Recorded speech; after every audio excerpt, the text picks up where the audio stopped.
Nós vamos estar trazendo aqui alguns detalhes sobre essa grande perca que teve o Brasil, que foi a ceifa da vida da cantora Marília Mendonça. Eu vou estar trazendo para você aqui nesse vídeo o médico que esteve juntamente com o corpo de bombeiro e foram os primeiros a entrar dentro do avião. Ele vai estar narrando nesse vídeo aqui para você tudo o que ele viu quando ele entrou dentro da aeronave e todo o pré-diagnóstico na visão que ele teve quando ele viu cada tripulante dentro daquele avião.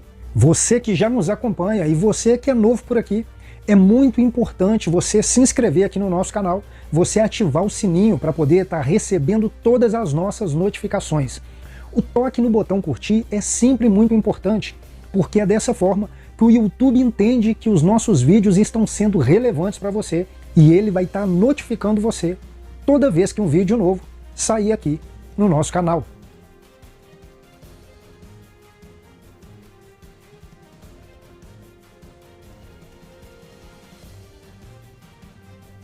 Num primeiro momento ali, a gente olhando a imagem do avião, parecia que ele estava ainda em bom estado, o que inclusive fez com que a gente acreditasse de fato que haveria sobrevivente. A primeira informação é de que ela estaria bem, a informação veio da assessoria de imprensa, e pelo fato até de não ter tido uma explosão, a gente olhando aqui de fora parecia que a aeronave estava em boas condições e que de fato poderia ter tido algum sobrevivente. O que o senhor encontrou lá dentro, o senhor acha que seria possível ter algum sobrevivente diante do que houve de estrago internamente na aeronave? Ô, Andressa, como mesmo a senhora disse, de antemão, para quem visualizava o local, por um local ser um local de bastante e difícil acesso, realmente a aeronave, nós estamos acostumados com acidente de aeronave, que a aeronave toda se deflagra, se quebra, né? E assim, pelo que estava dentro da aeronave, pela a situação que eu me deparei dentro da aeronave, é quase impossível estar com vida. Assim, a aeronave estava bastante danificada, bastante quebrada, tinha pertences, malas sobre as vítimas. Então, assim, por fora realmente parecia que o estrago não foi tão grande, mas por dentro a aeronave estava bastante danificada. E assim, era muito difícil pelo estado interno da aeronave ter alguém com vida. O senhor teve uma pergunta aí. Se eles estavam de cinto. Essa é uma pergunta que sempre me perguntam.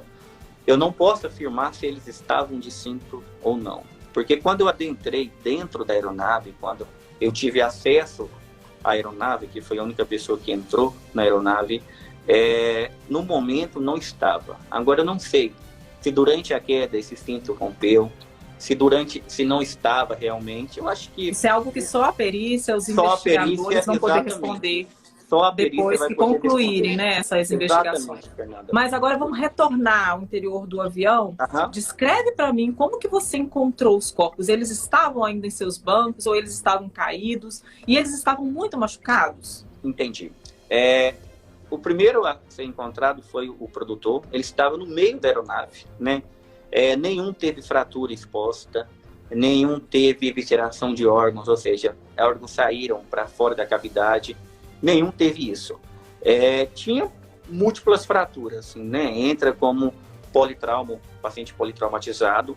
Tinha, assim, tanto a Marília estava sentada, meio que sentada na poltrona, não completamente sentada, mas estava encostada na poltrona, assim, flexionada para frente. Então, assim, essa era a posição que a Maria estava. E o tio estava no meio da aeronave. É uma conclusão, todos estavam meio que no meio da aeronave. Então, assim, não tinha ninguém que estava no banco, não tinha ninguém que estava na poltrona, digamos assim, sabe? Essa foi a maneira que eu encontrei. Essa foi a Marília estava do lado. O que pode... Desculpa. O que pode ter causado a morte deles? Seria o próprio impacto da queda do avião? Ou eles podem... O que né, como médico, como que o senhor consegue descrever ali pelos traumas, pela forma com que esses corpos foram encontrados? Eu imagino que as mortes foram causadas pelo impacto mesmo, pela causa do impacto. Assim, tem relatos que o avião girou antes de cair, teve relato que o avião desceu, assim, só a perícia que sabe vai saber explicar e quem é nós para falar o que aconteceu, de quem foi a culpa, isso não é nossa função. Mas eu acho que, assim, a causa real da morte mesmo foi o impacto no solo. Isso aí eu não tenho dúvida. O tipo de fraturas, né, como estavam fraturados os corpos, até a gente cita um exemplo que é um tipo de fratura de pessoas que caem de elevador, da maneira do impacto que cai, assim, fraturas de membros inferiores. Então, assim, eu imagino, claro, que a perícia que vai explicar exatamente, concluir, mas eu imagino que seja pelo impacto. Não tem outra causa. E essa morte foi instantânea? O senhor acredita que ela foi instantânea? Não tenho dúvida. Não tenho dúvida que a morte, eu tive essa sensação depois que eu entrei na aeronave. Porque, assim... Até então, pela forma como que a aeronave estava por fora, o senhor acreditou em algum momento que houvessem sobreviventes lá dentro? De imediato, quando eu cheguei, sim. Porque, assim, se olharem, se todos, quem estava acompanhando, a aeronave não estava, porque nós estamos acostumados, acidente de avião, a aeronave se quebrar toda, se explodir, não ter nada, e assim, digamos que a aeronave estava até intacta, né? Assim, quem olhava de fora percebia uma aeronave. Eu, como leiga no assunto, quando tive acesso à imagem, inicialmente imaginei que o piloto tivesse tido algum problema e precisou fazer um pouso forçado. Tanto que na minha concepção, haviam sobreviventes, na minha concepção. E acredito que inicialmente todos tiveram essa mesma impressão, porque até houve essa notícia, a Globo chegou a publicar que os ocupantes da aeronave já estavam bem, que já haviam sido socorridos com vida. Então isso teve realmente essa impressão pelo fato da aeronave não ter sido, da sua parte exterior, tão danificada, né, a olhos iniciais, né, a primeira impressão. Exatamente. A olhos iniciais de impressão, quando eu cheguei no local, que eu vi a aeronave, eu imaginei assim, eu imagino que estejam todos vivos, né, que sim, que estariam dentro da aeronave, presos nas ferragens ou alguma coisa do tipo. Mas eu nunca imaginaria pela aeronave, pela maneira que nós estávamos vendo a aeronave, que teria ceifado a vida de 5 pessoas. Para mim foi assim, um susto muito grande quando eu entrei na aeronave e vi o quanto ela estava danificada. Dentro da aeronave, que dá para ver o quanto ela danificou. O quanto, assim, malas da equipe toda, malas da Marília Mendonça espalhadas sobre os corpos.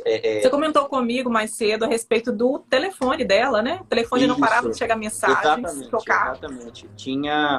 O telefone dela estava no solo, e quando eu estava dentro, eu retirei o telefone para passar para o pessoal, né, da polícia e do corpo de bombeiro, e assim, o que chama atenção é que o telefone, não só dela, mas de outros, sempre tocando. E quando eu peguei no telefone para passar, que eu olhei para ver que era realmente o telefone da Marília, tinha mensagens: cadê você? Me responde, por que você não responde?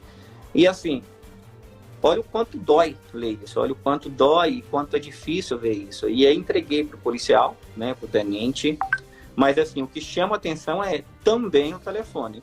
Eu não sei se eles tinham um tempo de pouso e esse tempo começou a não dar resposta, extrapolar, então o pessoal começou a mandar mensagem.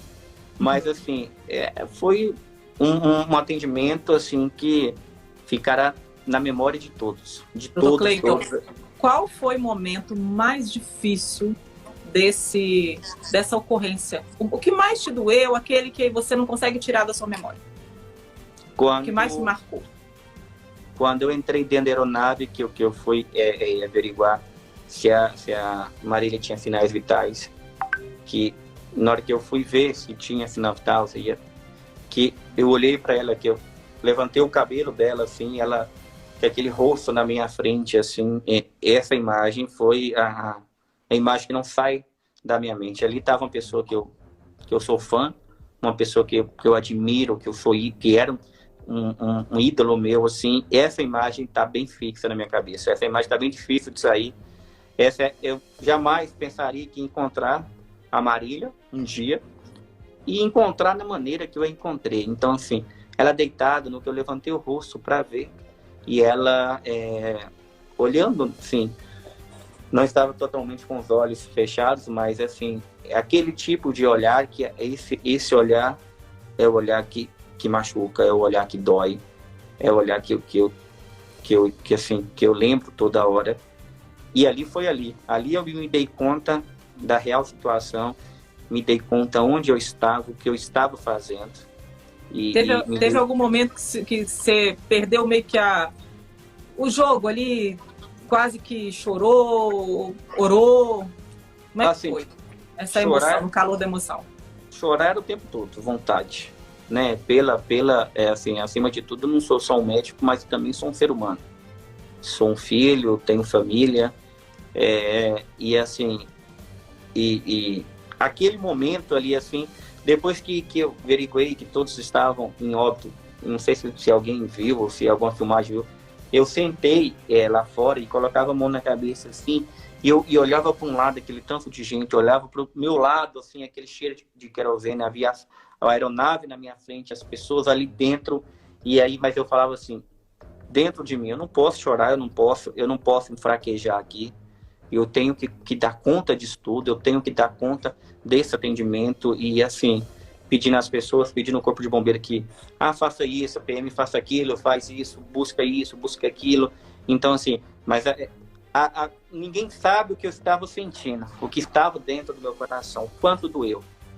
E, assim, você relatou para mim que você chegou a pegá-la no colo e ficou com o cheiro, o perfume isso, dela. O que acontece? Quando a gente entrou dentro da aeronave, quando eu entrei dentro da aeronave, pra gente ver, um perfume muito, muito doce e maravilhoso. E esse perfume, eu não sei se ele quebrou, se era perfume dela ou se estava, mas estava na roupa dela.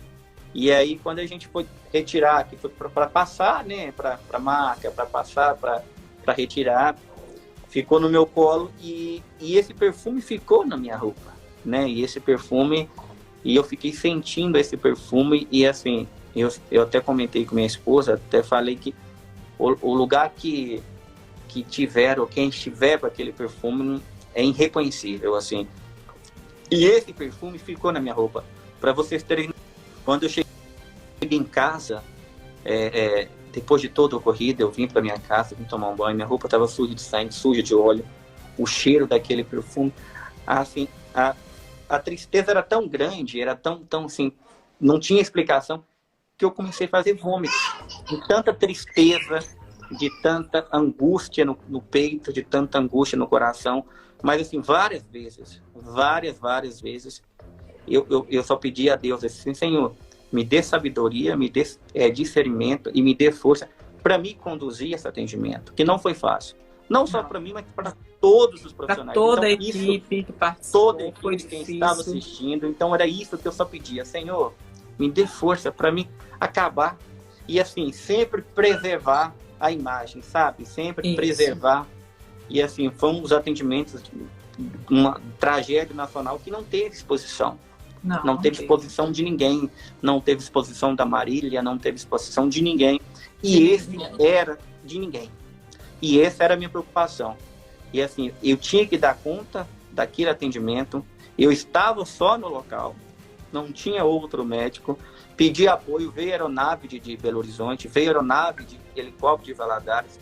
Isso aí eu pedindo apoio de lá, pedindo apoio quando eu estava indo, determinado, eu não sabia de quem era. Fiquei sabendo que tinha caído um avião e eu pedi apoio à esquadrilha, pedi apoio ao BOA, pedi apoio à polícia.